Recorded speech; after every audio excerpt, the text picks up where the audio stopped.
역대기 24장 17절에서 22절까지.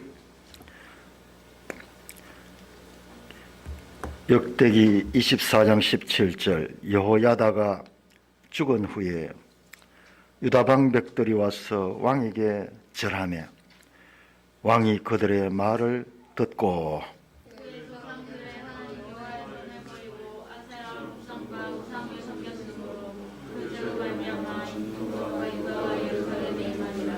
그러나 여호와께서 그들에게 선지자를 보내사 다시 여호와께로 돌아오게 하려 하시매 선지자들이 그들에게 경고하였으나 듣지 아니하니라.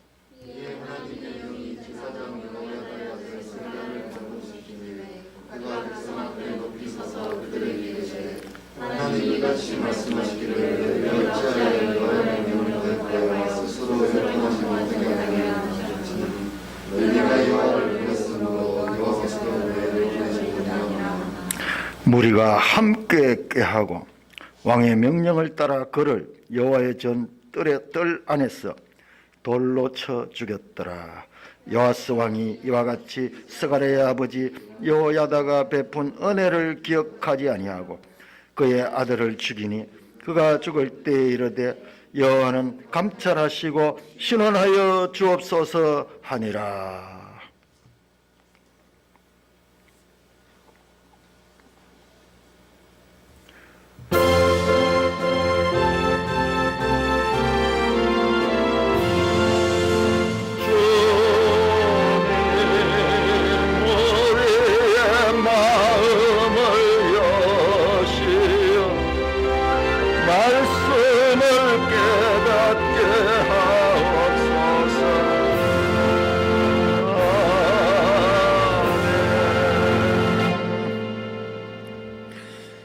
우리 교회가 제가 참 자랑스럽게 생각하고 그리고 저 자신도 너무 이것이 참 잘했는 결정이다 하는 것이 10년 목회를 하면서 지금 우리가 한 주간 동안 성경 본문을 읽어오고 그 다음에 그 본문에 맞추어서 설교를 하는 이게 한 몇 년 됐죠. 이것을 하면서요, 다른 목사님들도 이 방법을 좀 배웠으면 좋겠다 그런 생각이 들어요. 이렇게 하면 설교 준비하는데도 어렵지 않아요. 그리고 교인들도 설교 듣는 내용이 수용하기가 쉽습니다. 자기가 직접 그 본문 말씀을 최근에 본 말씀이기 때문에 그렇게 하면 설교 내용도 좀 더 깊이 이렇게 들어갈 수가 있습니다. 이게 안 되면요, 늘 초보, 그 배경 설명하다 보면 끝이 다 나버려요. 배경 설명. 이게 종교개혁자들이 한 설교 방식이에요. 오늘날 우리가 그걸 잊어버리고 있는 거예요. 종교개혁자들은 본문을 그때 상황에 따라 가지고 요금 절기가 지금 크리스마스가 오는 크리스마스에 맞춘 내용, 그 다음에 부활절 오는 거 부활절에 맞춘 내용, 지금 거의 그렇게 다 하고 있거든요. 그렇게 하다 보니까는 정작 본문이 가지고 있는 깊은 의미들을 모르는 거예요. 그런데 성경을 순서대로 하다 보면은 그 속에 모든 것이 다 나옵니다. 다시 한번 역대기를 우리 공부를 하면서 전체를 한번 돌이켜 봅시다. 자, 여러분들이 성경을 한번 펴보세요. 역대기상을 한번 펴보세요. 역대기상. 역대기라는 책이 어떤 책인가? 열왕기가 분명히 앞에 있는데 열왕기 상하가 두 권이나 이스라엘 역사를 다루고 있는데 왜 또 역대기 똑같은 내용이 반복되고 있는가? 성경을 읽으면서 의문을 가져야 돼요. 그런 의문을 가질 적에 거기에 대한 답을 발견하면은 하나님을 알게 되고 기쁨을 느낄 수 있고 성경 속으로 들어갈 수 있습니다. 그러나 그런 자신으로부터 오는 그런 성경에 대한 욕구가 없이 그냥 듣기만 해가지고는 발전이 안 돼요.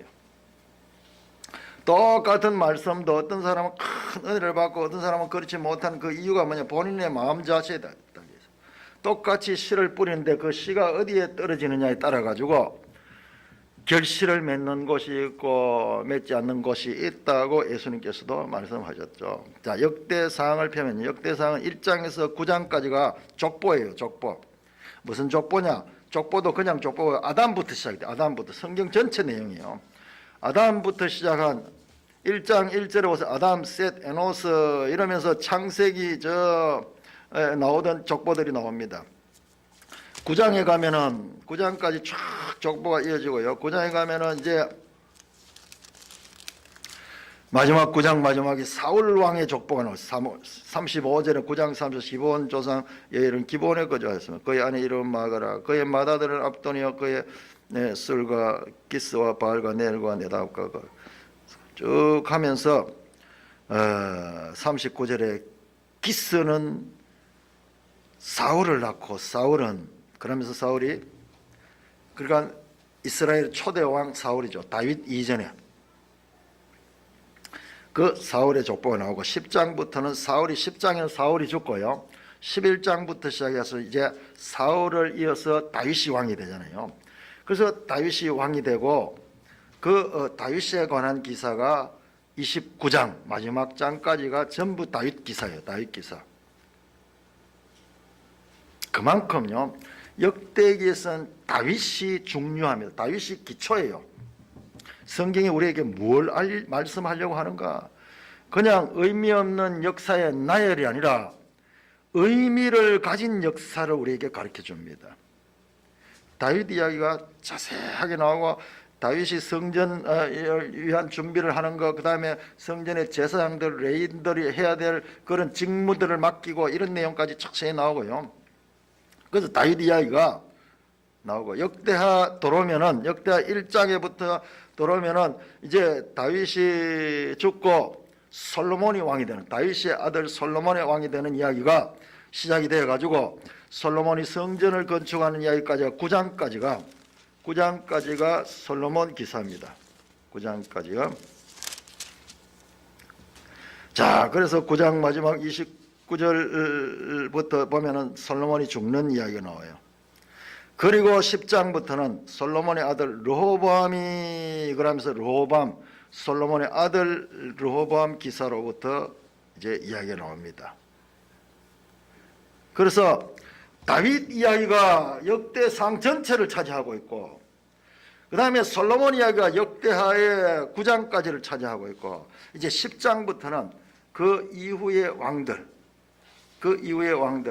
르호보암, 아비야, 아사, 여호사밧, 여호람, 아하시야 뭐 이런 왕들이 계속 이어지는 이야기가 나오고 있습니다.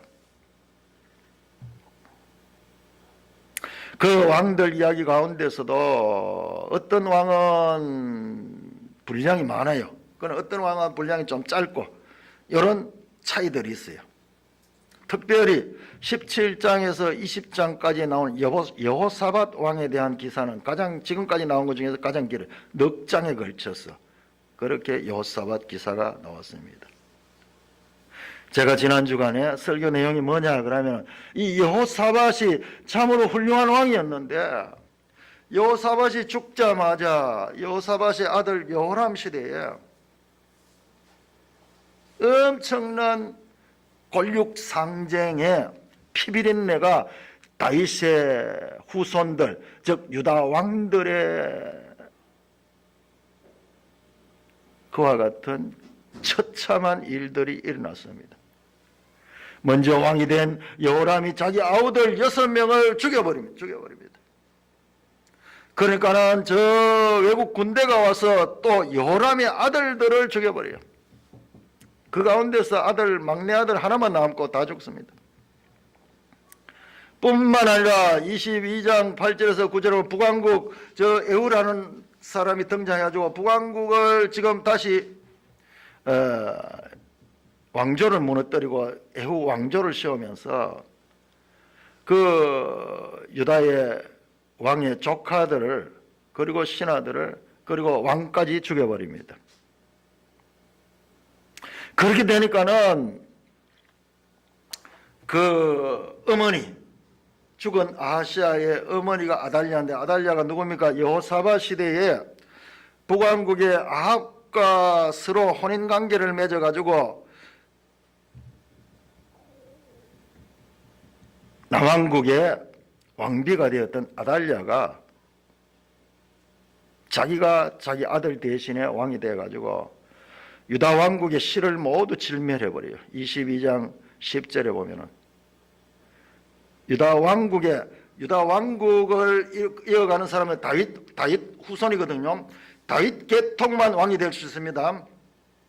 그래서 다윗이 그렇게 강조되는 이유가 지금 그와 같은 배경이 있는 거예요. 이 다윗 언약이에요. 다윗 언약. 하나님께서 다윗을 통해서, 다윗의 가문을 통해서 왕위를 영원히 지속시키겠다는 약속을 하셨습니다. 그런데 이 아달랴가 북왕국에 아합의 딸이 들어와가지고 다윗 왕국의 실을 다 말려버리고 자기가 왕이 되어버렸어요. 그래서 하나님의 약속이 지금 끊어지는 거예요. 이런 사건이 어마어마한 사건인 거예요. 그냥 보면은 여러 사건 중에 하나인 것 같지만 그렇지 않아요. 성경에서 뭡니까? 하나님의 구속사가요, 하나님의 뜻하신 그 뜻이 꺾여졌잖아요. 이런 사건들은 엄청나게 중요한 겁니다. 그런데 그 가운데서도 막내 아들 요아스 핏덩어리 하나 살아남아가지고 다시 다윗 왕위를 회복하게 되는 것이죠. 이와 같은 유다 왕국에 일어나는 참담한 일들의 원인을 제공한 사람이 누구냐? 그것이 여호사밧 왕이에요.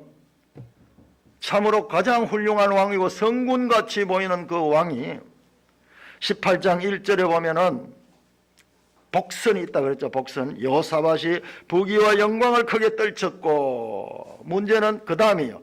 아합 가문과 혼인함으로 인척관계를 맺었더라. 18장 1절에 나오는 이 말씀이요. 이 말씀에 지금 역대기 기자는요, 거기에 복선을 깔고 있어요.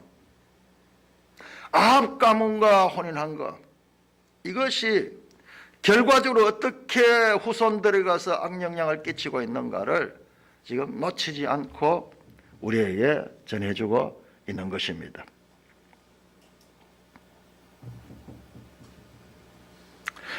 다윗의 후손이 왕위를 이어지는 이와 같은 언약이 다윗 언약인데, 성경은 언약의 책입니다. 성경 언약이죠. 그래서 신약 구약 그라는 게 신약 구약 그라는 거예요. 자, 언약을 크게 제가 한번 나열해 볼게요. 처음에 등장한 언약이 에덴 언약. 에덴 언약이 뭐냐? 범죄한 아담에게 여자의 후손을 통해서 뱀의 머리를 상하게 하려는 이 에덴 언약, 이것이 가장 큰 언약이에요. 사실은 에덴 언약이 창세기 3장 15절 나오고, 그 다음에 노아 언약이 나오면 노아 언약, 홍수에서 살아남은 노아에게 창세기 9장에서 언약을 맺습니다. 이 땅에 이 모든 것들의 질서를 하나님께서 세상 끝날까지 지켜주겠다는 그 약속입니다. 그 다음에 아브라함 언약이 나옵니다. 아브라함 언약은요, 아브라함의 후손을 통해서 하나님께서 구원 역사를 이루겠다는, 자녀가 아무도 없는 이 아브라함에게 네 후손이 하늘의 별같이 바다의 모래같이 많게 할 것이다. 그 가운데서 구원자가 나올 것이라는 약속을 하죠. 그 다음에 모세를 통해 가지고 모세 언약, 시내산 언약이죠. 시내산에서 하나님께서 이스라엘 백성과 언약을 맺습니다. 여기는 족장들이고 이제는 나라단이에요. 나라. 모세 시대는 이스라엘 전 출애굽한 이스라엘 백성과 언약을 맺습니다.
언약 때문에 그렇겠다. 하나님의 언약입니다. 이 하나님의 언약이 오늘날 우리에게는 하나님의 말씀이에요. 말씀. 저와 여러분들도 하나님의 백성이라면요, 하나님의 언약의 말씀의 일생을 걸어야 됩니다. 이게 세상 사람들과 하나님의 사람들의 차이예요. 차이.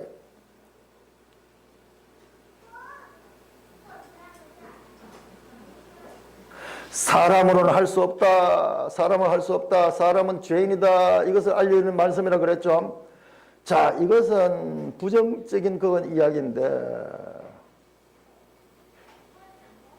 근데 하나님은 할 수 없다 이야기는 하지 않습니다. 하나님으로는 할 수 있답니다. 하나님으로는 할 수 있다. 여러분, 이 두 가지를 온전히 봐야 됩니다. 사람으로는 할 수 없지만 하나님으로는 할 수 있다. 사람으로 할 수 없다는 말만 붙들고 있으면요, 그 사람은 운명론자, 숙명론자예요. 부정적이 됩니다. 아이고, 내가 사람이 할 수 없는데 뭐 아무것도 할 수 없지. 체념합니다. 팔자소관입니다. 뭐 내가 해봤자 아무 의미 없다. 신이 다 결정했기 때문에 내 인생은 어떨 수 없다 하는 그와 같은 운명론에 빠집니다. 그러나요, 여야들 보세요. 하나님으로는 할 수 있다는 그 긍정을 붙들었어요. 그들은 애정론자, 애정론자. 개혁자가 됩니다. 개혁자가 됩니다. 하나님의 언약을 지키는데 그는 모든 것을 다 걸었습니다.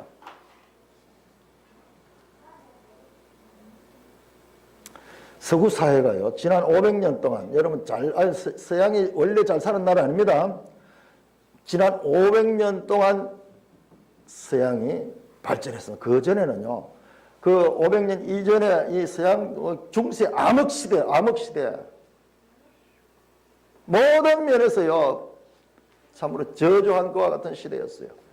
그런데 500년 동안 서구 사회가 잘 살았던 게 뭐냐, 이게 기독교가 들어가고 그 다음에 기독교가 들어간까지 되는 게 아니에요.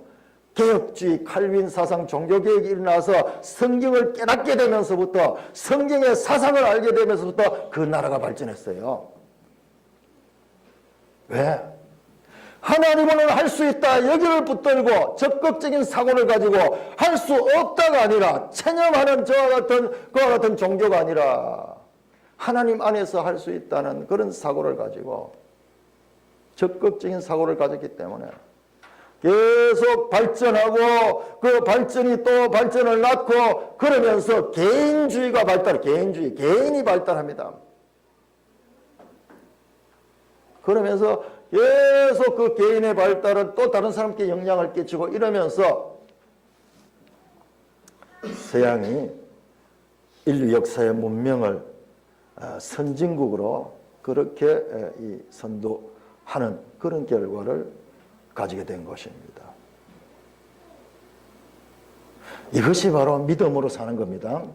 사람으로 할 수 없다가 아니라 사람으로 할 수 없습니다. 우리 죄인이기 때문에 어쩔 수 없습니다. 그럼에도 불구하고 하나님은 할 수 있다.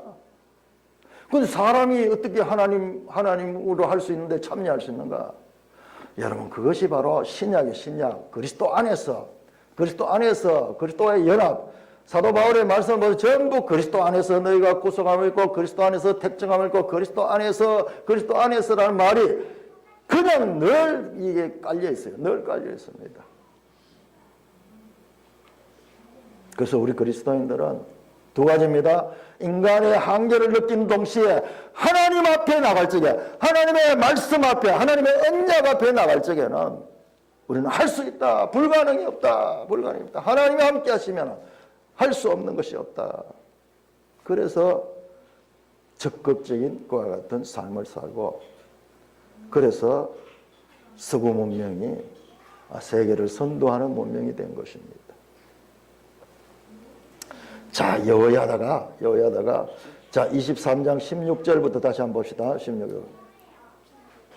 여호야다가 어떻게 계획을 했는가 보세요. 계획이란 말이 중요합니다. 계획은 계속되어야 돼요. 한번 이렇게 시작됐다고 해서 제대로 되는 게 아니에요. 끊임없이 계획은 계속되지 않으면 그때부터 부패하게 됩니다. 이게 역사예요, 역사. 특별히 우리 사업을 하시면은 그런 걸 절감할 거예요. 저도 이 학원을 경영해보고 그걸 느꼈는데요. 일반 직장에는 뭐 힘써가지고 막 그렇게 해서 직장에 들어가가지고 특별히 공무원이나 뭐 이런 안정된 직장에 들어가면요. 그 다음은 철밥통이에요. 그냥 뭐 시간 보내면 어떻게 월급도 나오고 그랬대요.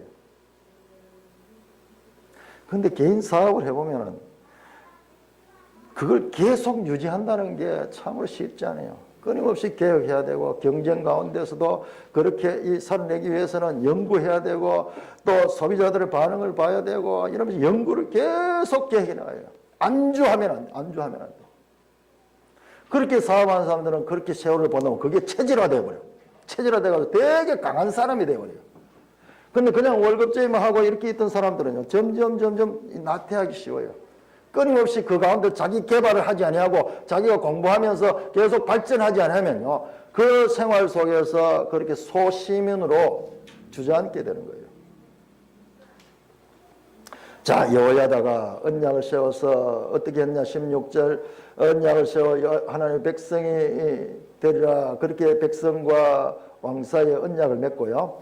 그 다음 17절에 온 국민이 바알의 신당으로 가서 그 신당을 부수고 그의 제단들과 형상들을 깨뜨리고 그 제단을 바알의 제사장 맏단을 죽이니라.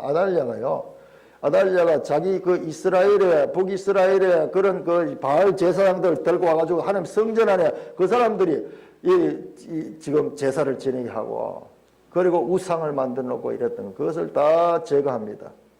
18절 여호야다가 여호와의 전에 직원들을 세워 레위 제사장 수아에 맡기니 이들은 다윗이 전에 그들의 반열을 나누어서 여호와의 전에서 모세의 율법에 기록한 대로 여호와께 번지는 다윗이 정한 규례대로 즐거이 부르고 노래하겠다. 다윗의 말씀. 다윗이 전에 그들의 반열을 나누어서, 다윗 시대에 이제 그 모세 시대는 성막이죠, 성막. 그 다윗 시대는 성전이죠. 성전이 세워지니까는요, 그때 그 이 성전과 성막은 다르죠. 성막은 이동식이고 성전은 고정된 큰 돌로 지은 건물이에요. 그러니까 거기에 또 이 여러 이 섬기는 사람들이 있어야 되는데, 그 가운데 레위 지파에 관한 그 규례들을 다 나누었어요. 어떻게 다윗이 정한 규례대로 즐거이 부르고 노래하였던 자들아. 계속 다윗 이야기 나와요. 다윗 이야기. 언약. 다윗과 맺은 그 언약에 집중하면서 계획을 해나가는 그 여호야다를 우리는 볼 수가 있습니다. 여호야다가 왕이 될 적에 나이가 7살이에요. 마침내 그 아달랴를 죽이고 그 바알의 제사장들 다 쫓아내고 계획을 해서 이제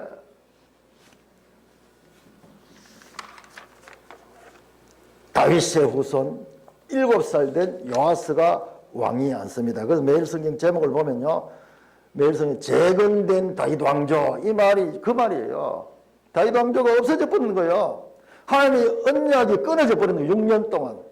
그런데 여호야다가 중심이 되어가지고 그 다윗 왕조, 꺼진 다윗 왕조를 다시 잇는 그와 같은 일을 하는 거예요. 그 일에 여호야다가 온 몸을 바치고 일생을 바쳐서 그 하나님의 언약을 지키는 것이 바로 여호야다의 업적인 거예요. 여호야다는 정말 훌륭한 왕입니다. 훌륭한 그 제사장.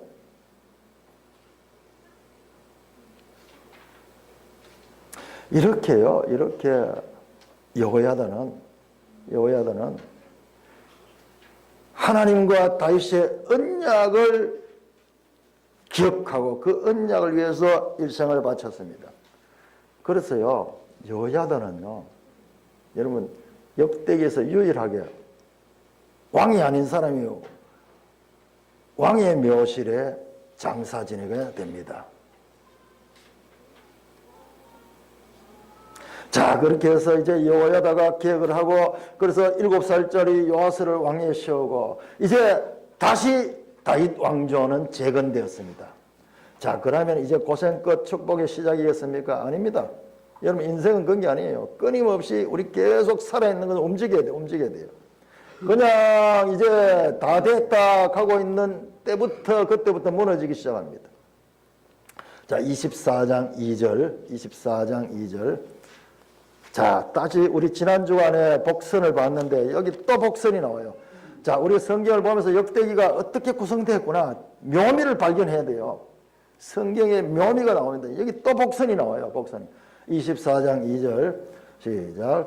제사장 여호야다가 세상에 사는 모든 날에 요아스가 여호와 보시기에 정직하게 행하였으며.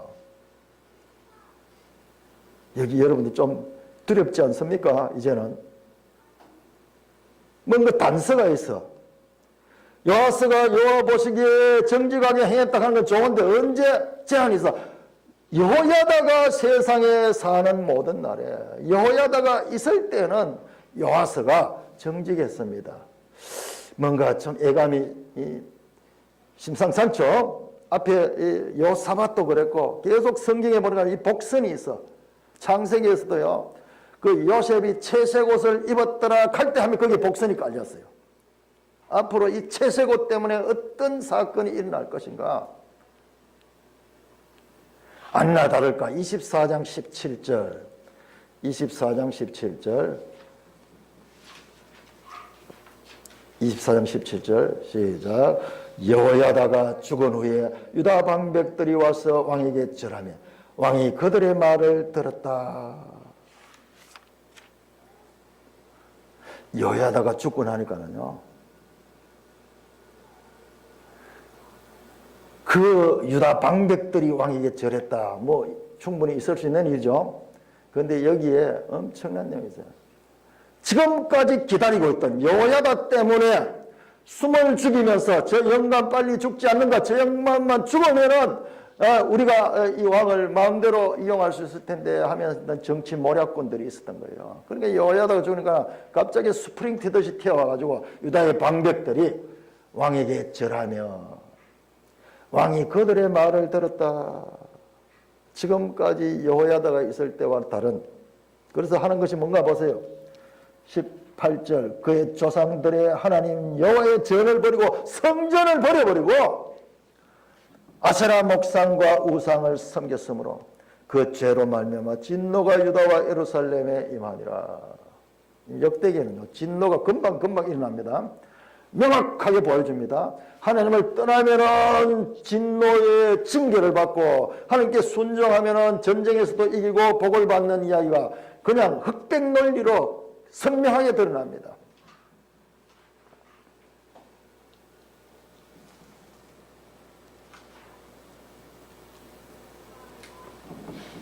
여호야다가 죽은 후에 요아스의 악행과 변망덕함은 참으로 말로 표현하기 힘들 정도로, 갑자기 성전을 그렇게 다윗 후손들이 이 성전을 짓고 그 성전 중심의 신앙생활인데 이 성전을 버리고 여호와의 전을 버리고 아세라 목상과 우상들을 섬기고, 근데 하나님이 심판하지 않고요, 심판하지 않고 어떻게 하느냐, 선지자를 보냅니다. 하나님께서 19절에 그러나 여호와께서 그들에게 선지자를 보내사 다시 여호와께로 돌아오게 하려 하심에 선지자들이 그들에게 경고하였으나 듣지 아니하니라. 하나님이 선지자 한 사람 보낸 게 아니에요. 여러 사람을 보냈지만 그러나 계속 듣지 않는 거예요. 그러니까는요, 20절에 이 하나님의 영이 제사장 여호야다의 아들 스가랴를 임하는 거예요. 다시 한번 성령이 누구? 스가랴. 누구? 여호야다의 아들. 여호야다가 누굽니까? 어린 요아스를 구하고 그를 왕위에 앉히고 일생 그를 돌보았던 제사장 여호야다가 죽은 후에 그 여호야다의 아들 제사장직은 혈통을 통해 이어지거든요. 아론 후손들. 그러니 여호야다도 아론 후손이고 그 아들 스가랴도 제사장인 거예요. 제사장. 그래서 성령의 감동을 통해서 스가랴가 하나님의 말씀을 받고 그 말씀을 대언한 거예요. 왕과 그를 지금 모락으로 그 왕을 허수아비로 만들어가 자기들 뜻대로 끌고 가고자 하는 정치적인 그와 같은 악한 세력들 앞에 하나님의 말씀을 전하는 거예요.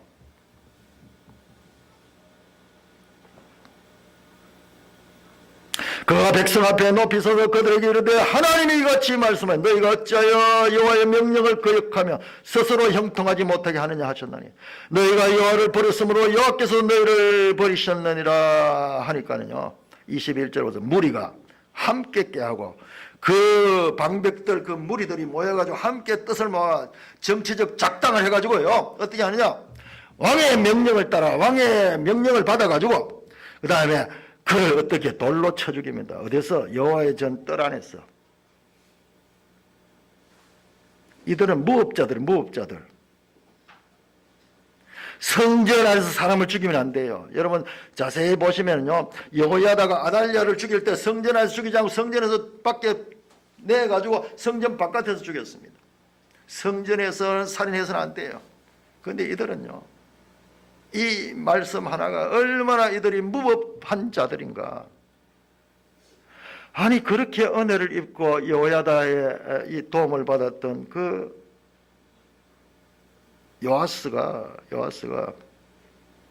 어떻게 이렇게 갑자기 타락할 수 있는가. 뿐만 아니라 자신의 생명의 은인이고 아버지와 같은 그 여호야다의 아들 제사장 스가랴를 돌로 성전 안에서 쳐 죽이는 이와 같은 참담한 일이 일어나고 있습니다. 이 장면이 얼마나 안타까웠던지요. 성경에요. 22절 보세요. 요아스 왕이 이와 같이 스가랴의 아버지 여호야다가 베푼 은혜를 기억하지 아니하고 그의 아들을 죽이니 그가 죽을 때 이르되 여호와는 감찰하시고 신원하여 주옵소서 하니라. 그 아들이 스가랴가요, 하나님의 말씀을 전했다 죽어가면서 너무 안타까워서 하나님 앞에 호소하잖아요. 하나님이 계시면은 이 억울한 일을 보시고 이 내 모든 이 원한을 풀어주시옵소서. 신원해달라 하는 거예요. 그 원한을 풀어달라는 거예요. 여러분 이런 일이 어떻게 성경에 뻔젓하게 기록되어 있을까요? 인간 세상에서도 이와 같은 일이 없을 텐데 성경에 왜 이런 내용이 나왔을까요? 아니 다윗 후손 뭐 좀 괜찮은 줄 알았는데 다윗 후손 아니 오히려 보통 사람보다 더 악한 자들이 다윗 후손인 것을 우리는 보게 됩니다. 착각하면 안 됩니다.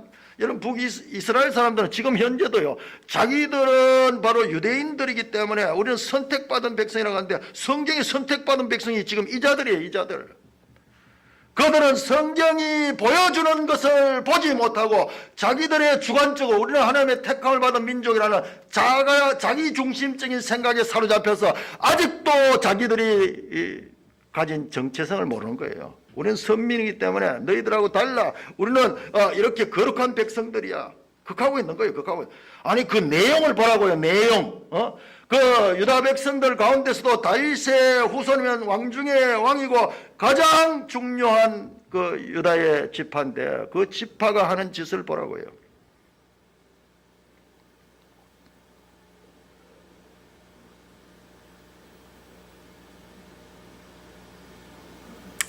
자세한 내용들은 여러분들이 성경을 참고를 하시고요. 이런 악한 일이 있었어요. 이것은요, 예수님께서 기억하십니다. 이 사건이 얼마나 악했던지.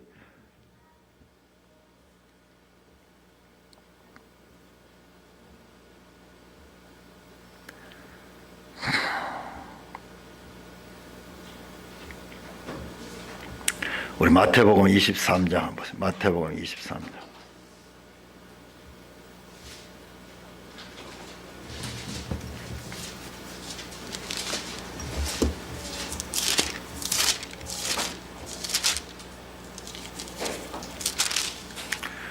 마태복음 23장. 여러분, 그러니까 이제 구약도 알고 신약도 이렇게 같이 보면요, 아, 이게 그런 말씀이구나. 이 성경을 입체적으로 이해하게 되는 거예요. 예수님께서 이 사건을 기억하시고요, 이게 한 개인의 문제가 아니라 이스라엘 전체의 문제로 그렇게 말씀합니다. 23장, 마태복음 23장 34절. 그러므로 내가 너희에게 선지자들과 지혜 있는 자들과 서기관을 보내며 너희가 그 중에 들으는 죽이고 십자가에 못 박고 그 중에 들으는 너희 회당에서 채찍질하고 이 동네에서 저 동네를 따라다니며 박해하리라. 35절 같이 시작. 그러므로 의인 아벨의 피로부터 성전과 제단 사이에서 너희가 죽인 바라가의 아들 사가랴의 피까지 땅에 흘린 피, 의로운 피가 다 너희에게 돌아가리라. 의인 아벨의 피, 창세기 4장에 나오죠. 최초의 살해를 당한 분이죠. 이 무죄한 피를 흘렸던 그 아벨 피가, 그리고 마지막에 나온 사가랴의 피, 이 사가랴가 스가랴예요. 스가랴. 이게 헬라식으로 표현하는 사가랴라고 나오는데요. 이 스가랴가 어디에서? 성전과 제단 사이에서 피 흘려 죽임을 당했죠. 돌에 맞아 죽었잖아요. 지금 바로 이분. 예수님이 이 지금 사건을 기억하시며 이 유대인들의 악행을 기억시키는 거예요. 지금 누구한테 하는? 바리새인들한테. 바리새인들은 자기들이 이 선민 이스라엘의 정통적인 그와 같은 성경학자들이고 가장 믿음이 좋은 사람이라고 알고 있는 그들을 향하여 지금 그 이야기, 너희가 바로 이 스가랴를 죽인 사람들과 동일하다. 성경이 보여주는 이야기를 전혀 못 보잖아요. 자기 중심성을 가지고 보니까는요.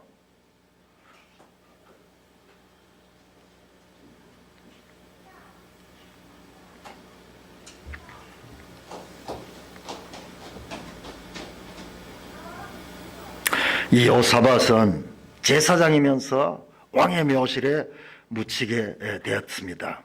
자, 24장 16절 한번 보세요. 24장 16절.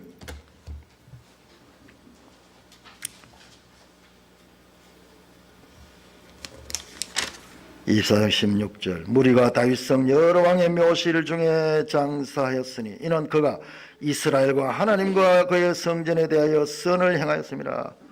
제사장이 왕의 묘실에 묻히는 거예요. 왜? 여호야다의 삶을 보세요. 바로 이 언약을 위하여 자기의 목숨을 바치기 때문에. 베드로 전서 2장 9절에 이렇게 말합니다. 너희는 택하신 족속이요 왕같은 제사장들이다. 왕같은 제사장. 이게 누구냐? 교회예요. 교회가 바로 왕같은 제사장들이요. 이 여호야다의 생애는요, 교회 시대의 성도들의 삶의 하나의 모델을 제공하고 있는 것입니다.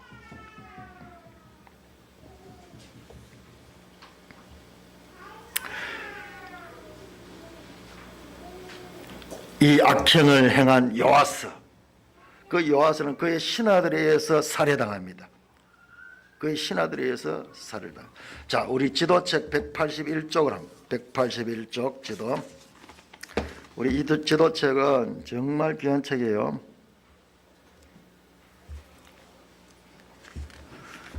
(181쪽을) 보시면은, 지난번에 제가 말씀드렸죠. 자, 거기에 분열 왕조 시대에 가는 것은요, 이 나라가 분단된 시대, 남왕국과 북왕국으로 분단된, 그러니까 솔로몬 이후 르호보암 시대부터 지금 나오죠. 역대기 10장부터 이야기가 지금 그 이야기잖아요. 이 이야기잖아요. 자, 그때 분열된 왕국 시대 가운데 북왕국을 보세요. 노란색 되어 있는 북왕국, 북이스라엘 보면은 그게 둘째 칸에 나답, 그 다음에 넷째 칸에 엘라, 그 다음에 또 내려와서 여호람, 그 이름 앞에 별표가 있죠. 이름 앞에 별표가 있는 것은 다 살해를 암살당해야 됩니다. 그러니까는 거의 이 왕조가 거의 꺽쇠로 되어 있는 것은 한 왕조예요. 여로보암은 이 북왕국 독립해 갔다가 그 아들 때에 가서 그 나라가 왕조가 넘어갑니다. 자, 그 남왕국에는 별표가 아무도 없어요. 그래서 제가 지금까지 어떻게 가르쳤냐 그러면은 북왕국은 정통성이 없으니까 끊임없이 피비린 나는 저와 같은 암살의 역사, 반역의 역사가 일어났지만은 남한국은 그럼에도 불구하고 참 이 다윗 후손들이고 율법을 지킴으로 말미암아 그런 일은 없었다. 그렇게 설교를 했었는데 그렇게 가는데 그거 좀 수정해야 되겠어요. 아니에요. 남한국에도 지금 살해 장면이 납니다. 요아스, 그 아달랴 뒤에 나오는 요아스, 지금 살해를 당한 부하들에게 살해를 당합니다. 그 뒤에 나오는 아마샤 부하들에 의해서 또한 살해를 당합니다. 그게 별표를 하세요. 별표를. 이 지도가 아주 그냥 우리가 지금 계속 보면서 이제 더 보완시켜 나가요. 더 보완시켜 나가요. 이번 역대기를 공부하면서 저도 지난번에 보지 못한 내용들을 보는 거예요. 이럴 수가 있는가? 아니 북왕국보다 좀 더 이 도덕적이고 윤리적인 면 있는가? 전혀 없습니다. 그래도 200년 정도 더 나라가 오래 유지되고 북왕국은 먼저 멸망했는데 북왕국보다는 남한국이 더 선했기 때문에 그렇지 않은가? 아니에요. 전혀 아니에요. 전혀 아니에요. 다음 주에 내용이 나옵니다. 다음 주에 나와요. 그런데 왜 좀 더 길게 나라가 유지됐는가? 그것도 하나님의 언약 때문이고 하나님의 은혜 때문. 이들에게 뭔가 좀 더 이 조건이 맞고 이들에게 뭔가 이 행위가 좀 선해서 그런 게 전혀 아니라는 것을 역대기는 우리에게 알려주고 있습니다. 자, 25장 봅니다. 25장. 자, 그러면은 그 요아스의 아들 아마샤가 왕이 되는데, 자, 25장 2절 복선이 나옵니다. 25장 2절 같이 읽습니다. 시작. 아마샤가 여호와 보시기에 25장 2절 시작. 아마샤가 여호와 보시기에 정직하게 행하지는 하였으나 온전한 마음으로 행하지 아니하였더라. 여기 나오죠. 딱 나오죠. 정직하게 행하기는 하였으나 여기 복선이 깔려있어. 뭔가 문제가 있어. 온전한 마음으로 행하지 일관되지 않았다는 거예요. 그 결과 어떻게 되는가? 25장 14절 25장 14절 같이 읽습니다. 시작. 아마샤가 에돔 사람들을 죽이고 돌아올 때 세일 자손의 신들을 가져와서 자기의 신으로 세워 그것들 앞에 경배하며 분향한지라. 전쟁에서 승리하니까요, 교만해져 가지고 승리한 그 에돔의 신을 가져와 가지고 그 신을 숭배하는 이와 같은 일관되지 못한 아마샤의 이 악한 모습을 보여줍니다. 그러면 그 아들, 이 아마샤가 죽고 아마샤의 아들의 이름이 우시아예요. 우시아는 참 대단한 왕입니다. 자, 26장 5절 26장 5절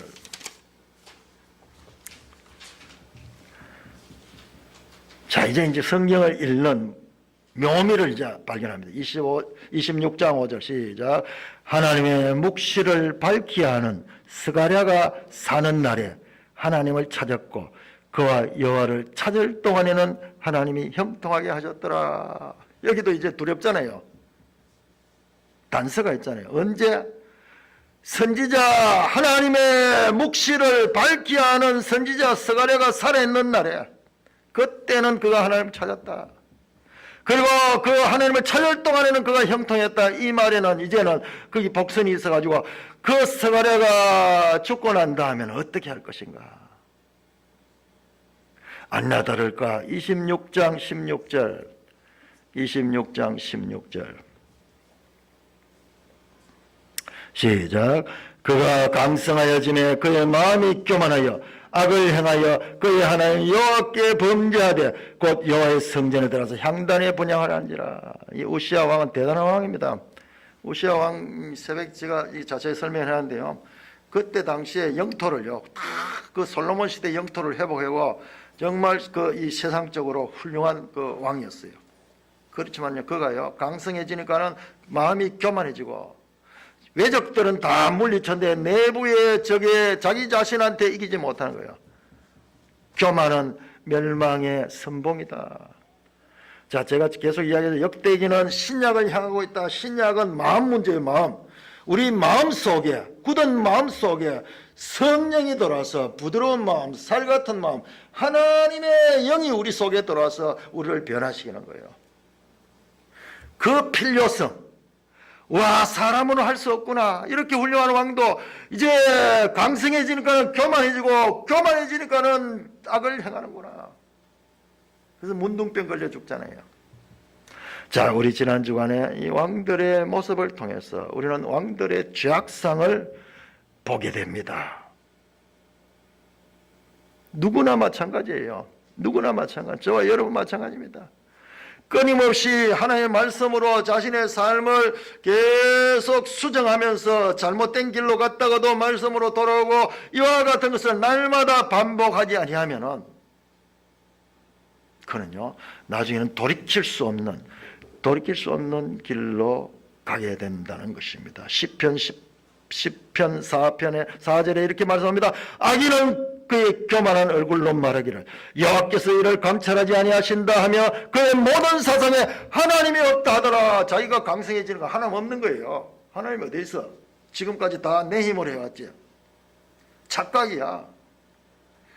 보이지 않는 하나님을 믿는다고 우리가 그때는 뭔가 이 미신적인 그런 마음을 가졌어.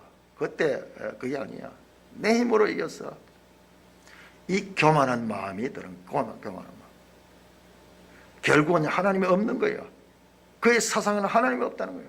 눈에 보이는 물질, 눈에 보이는 자신의 권력, 구체적이고 실제적이고 만져지는 것 아니면은 그는 인정하지 아니하는 그와 같은 사상에 빠지게 되는 것입니다. 이 왕들의 이야기가요 우리에게 주는 교훈은 지난번과 동일합니다. 그러면 누가 바른 길로 갈 수 있을까? 성경은요 의인은 없나니 아무도 없다. 하나도 없다. 로마서 3장에서 말합니다. 다 치우쳐 무익하게 되고 선을 행하는 자가 없다. 하나도 없다. 아니 선을 행하는 사람들 많이 나오는데 성경에 아니에요. 요사와 같은 훌륭한 왕도 치우쳤어요. 한쪽이 잘못되어서 당대에는 아무런 문제가 없었지만 그 후대에 가지고 어마어마한 문제를 일으켰습니다. 누가 그러면은 바른 길로 갈 수 있는가? 신약에는 전부 이 질문이에요. 이 질문. 누가 바른 길로 갈 수 있는가? 여러분 유명한 그 이 율법을 잘 지킨 그 청년 부자 청년이 예수님을 찾아왔을 적에 내가 어떻게 하여 영생을 얻겠습니까? 그렇게 질문했을 때 예수님께서 그에게 네 있는 모든 것을 율법을 지켜야 된다 그러는 거예요. 율법을 다 지켰습니다. 어려서부터 내가 율법을 잘 지켰습니다. 자 그래 그럼 너가 참 훌륭하구나. 그렇다면 네 있는 재산을 다 팔아서 그것을 가난한 자들에게 나눠주고 나를 따르라. 그러니까는 그 청년이 물질이 작으면은 그렇게 하겠는데 물질이 너무 많았어요. 그것만은 할 수 없습니다. 그것만 할 수 없습니다. 우리 어제 지난 주간에 우리 오해 나눴죠. 내 속에 있는 산당만은 손대지 않았더라. 산당만은 그냥 두었더라. 그 내 속에 있는 산당이 뭐냐? 바로 그 부자 청년의 산당은 그 물질이었어요. 그러니까 제자들이요. 야, 저 사람도 구원을 받지 못하면은 우리들도 못 받겠네요. 그래서 제자들이 듣고 몹시 놀라 이래. 그렇다면 누가 구원을 얻을 수 있습니까? 누가 구원을 얻었습니까? 이 질문. 예수께서 그들을 보시며 이르되 사람으로는 할 수 없으나 하나님으로는 다 할 수 있느니라. 마가복음 10장 26절도 마찬가지입니다. 누가 구원을 얻을 수 있습니까? 예수께서 그들을 보시며 이르되 사람으로는 할 수 없으되 하나님으로는 그렇지 아니하니 하나님으로서는 다 하실 수 있느니라. 누가복음 18장 26절 27절 마찬가지입니다. 누가 구원을 얻을 수 있습니까? 무릇 사람이 할 수 없는 것을 하나님은 할 수 있느니라. 자, 로마서 7장 우리 한번 찾아보세요. 로마서 7장 24절. 여러분 로마서 7장은 아주 중요한 7장 8장은 우리 성경 전체에서 가장 이 중요한 핵심 메시지가 들어있다고 그렇게 우리 믿음의 선배들이 그렇게 말씀하시는 부분인데요. 자, 거기에다 동일한 질문이 나옵니다. 동일한 질문이요. 7장 24절 25절 7장 24절 25절 같이 읽습니다. 시작. 오라 나는 곤고한 사람이로다. 이 사망의 몸에서 누가 나를 건져내? 우리 주 예수 그리스도로 말미암아 하나님께 감사하라. 자, 24절 따로 읽어야 돼요. 누가 나를 건져 누가 구원하실까? 그러면 누가 구원을 받을 수 있습니까? 동일한 질문을 하잖아요. 답이 나옵니다. 25절에 우리 주 예수 그리스도로 말미암아 하나님께 감사한다. 그리스도 안에서 우리가 이 사망의 몸에서 구원을 받을 수 있다. 그 이야기가 8장에 이제 쫙 펼쳐집니다. 구약에서 한계, 여기 다윗 언약까지 준 그 한계와 그리고 새 언약에서 성취되는 이와 같은 구조. 역대기에서는 아직까지요, 누가 구원을 받을까? 답이 없어요. 그 답은 예수 그리스도 안에서 주어집니다. 사랑하는 형제 자매 여러분, 역대기를 통해 제시되는 왕들의 이야기는 갈수록 어둡고 절망적인, 우리가 피상적으로 말해 다윗 후손들은 대단할 줄 아는데 아니에요. 우리의 기대감을 완전히 무너뜨리는 그와 같은 자들임을 낱낱이 한 사람 한 사람을 들어서 보여주는 이 하나님의 계시를 통해서 우리가 보게 됩니다. 그 왕들의 모습은요, 우리가 이러쿵저러쿵 평가할 대상이 아닙니다. 우리들의 모습을 비추는 거울입니다. 왕들의 생애에 나타나는 부족함들은 기독교의 대전제, 즉 모든 사람은 죄인이다, 의인은 없나니 아무도 없으며 하나도 없다 하는 그 기독교의 대전제를 구체적으로 보여주는 그와 같은 강론들. 이 사람도 아니고 저 사람도 아니고 모든 사람이 아니구나. 이러한 왕들의 사례를 통해서 우리는 하나님의 절대 주권과 사람의 죄인됨, 하나님의 창조주 되심과 사람의 피조물됨, 하나님의 지혜와 사람의 무지함, 하나님의 할 수 있음과 사람의 할 수 없음, 하나님의 영원하심과 인간의 유한함, 하나님의 크심과 인간의 작음 등등, 우리 인생을 그냥 이 땅에서 사람들과의 비교하냐, 하나님 안에서 해결할 수 있도록, 해석할 수 있도록 우리의 시선을 이끌어 줍니다. 하나님과의 이 관계를 망각할 때 그들은 다 교만해야 되고 죄를 짓는 것을 우리가 보게 됩니다. 자기를 신뢰하고 자기가 하나님처럼 모든 것을 할 수 있다고 생각합니다. 여러분, 애정론을 수용하기 힘들죠? 애정론을 수용하려고 그러면요, 이런 내용들 알아야 돼요. 먼저 하나님이 어떠하시고 사람이 어떠한가, 이것에 대한 바른 지혜가 생기게 되면은요, 애정론이 하나도 어려운 게 아니에요. 그렇습니다. 그것이 진리입니다. 그렇게 수용할 수 있습니다. 사람이 주인 되려 하면 하나님을 내 수단으로 삼으려는 소극적인 표현인 거예요. 실제로는 사람이 인본주의하는 말은요, 신을 내 수단으로 만드는 그와 같은 것의 표현인 거죠. 여러분, 공산주의 사상은 유물론에서 나옵니다. 유물론 사상, 공산주의가 지금 나쁜 것은요, 오늘날 공산주의를 채택한 나라들이 다 망하고 다 거지 국가가 되고 다 저렇게 자유가 없고 인권이 없는 그런 나라로 타락했다는 것이 있는 것이 아닙니다. 그건 결과예요, 결과. 공산주의 유물론 사상은요, 근본적으로 사람이 하나님의 자리에 앉는 거예요. 사람이 하나님을 제거해버려, 우리 생각에서 하나님에 관한 관념 자체를 제거해버리는 거예요. 그것이 나쁜, 그것이 원인이에요. 그게 원인. 그 결과 이 공산주의 사상은 이 얼마 전에만 해도 이 세상에 팽팽하게 공산주의와 이 자유진영이 이렇게 서로 어깨를 나란히 하고 있었는데 지금 공산주의 다 무너졌죠. 소련부터 시작해서. 왕들의 이야기를 통해서 하나님의 뜻을 잘 깨닫고 하나님의 언약을 믿고 그 언약을 위해 우리의 모든 생각을 부인할 수 있는 여호야다의 길을 가는 산돌교회 되시기를 주님의 이름으로 축원합니다. 하나님 아버지 은혜를 감사합니다.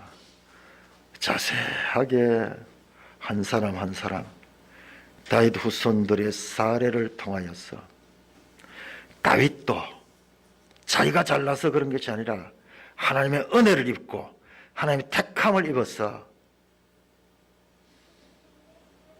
왕이 되었고 또한 하나님의 언약의 이 대상자가 된 것이지 다윗에게 무슨 조건이 있어서 그런 것이 아님을 생생하게 보여주심을 감사를 드립니다.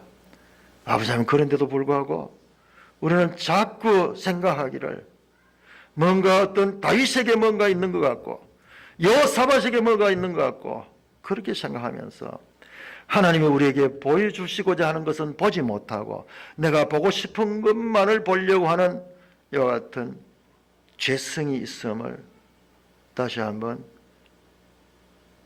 본문들을 통하여 깨우쳐 주심을 감사를 드립니다.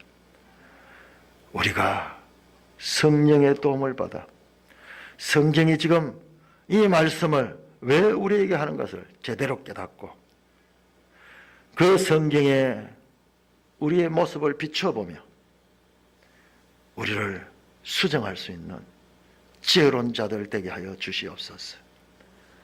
우리 주 예수 그리스도 이름으로 감사하며 기도드리옵나이다. 아멘.